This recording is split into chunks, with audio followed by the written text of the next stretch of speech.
Hi guys, Peter Harper, Managing Director and CEO of Asena Advisers. For those of you who are not familiar with the business, we're a multifamily office advising foreign family offices and individuals on US direct investment and mergers and acquisitions. So this is the 7th video in our Grantor Trust series.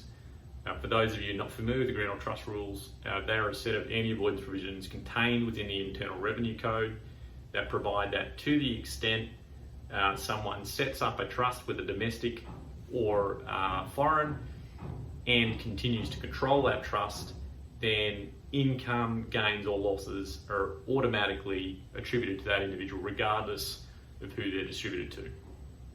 So this week we're going to touch on section 677 of the Internal Revenue Code, which specifically provides that to the extent a grantor, so the person who originally gifted capital to or funded the trust by loan, continues to be a beneficiary of the income beneficiary of the trust, and there is someone who's sitting in the role of trustee that is not adverse to the grantor.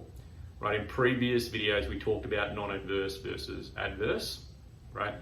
And in that previous video we touched on that in order for a trustee to be adverse to the grantor, they need to have an interest in the trust that is equal to the grantor, or worth more, or could be larger than the grantor. So an example of that would be if the trustee was also a beneficiary of a trust, the trust was a discretionary trust, and in that instance the trustee had the ability to distribute all the income to the trustee without regard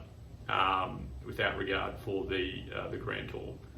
That would rarely happen in a scenario where you would see some form of discretionary trust operating, and so it's difficult to counteract.